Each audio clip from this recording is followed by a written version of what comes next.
Okay, on a bit of a roll today, I'm going to get one more done. So this is a book called Amulets and Talismans, if you can see that, by Robert Danik. Danik. Um, this, although I got it from the Atlantis Book Shop, and it's called Amulets and Talismans, I would not trust this book if I wanted to go about learning the magical principles behind creating amulets and talismans. This is a craft book, not a witchcraft book. So it goes into a lot of detail on how to make things and the techniques used to make stuff. You know, you can learn quite a lot step by step. Different crafts.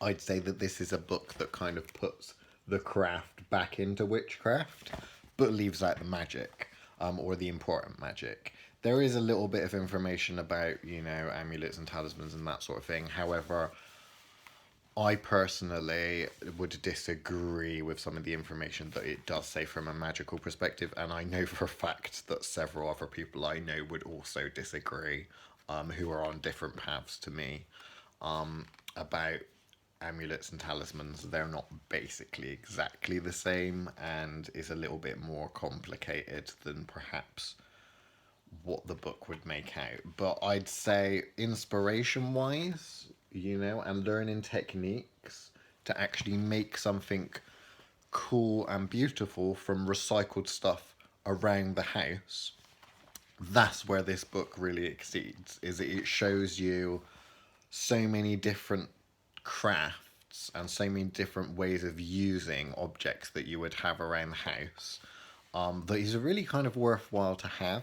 I really like it. I have been reluctant to lend it out to people because, as you well know, I'm sure, when you give books out to people, they rarely ever actually come back, do they? But this is one of those things which I would think, oh, I'm going to make this for a client, or what products, if I'm doing product development or something like that, I'll have a little look through and I'll be inspired by it, but also the tools and techniques that it teaches, again, they are step by step, I find quite useful.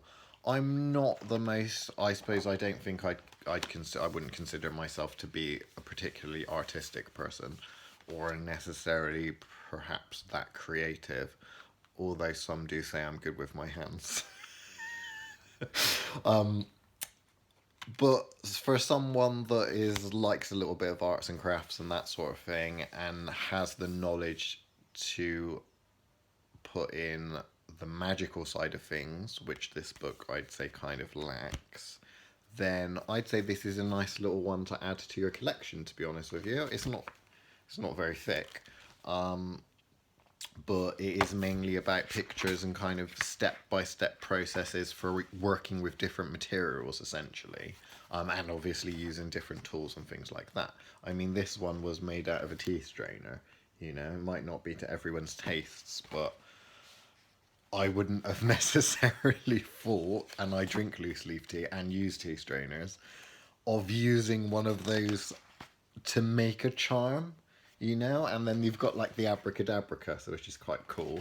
Obviously, I use the abracadabra charm and I've taught it to so many people, but I never really think to take that approach. And that is the cool thing about this book. So again, this is called Amulets and Talismans by Robert Danik. I got it from Atlantis Book Shop. You can probably get it online fairly easily. It's about A4-ish size. So yeah, I'd say, you know, magical wise, 4 out of 10. But from a creative standpoint, I think because it's so useful, that's got to be like a 9 out of 10. But yeah, there we go.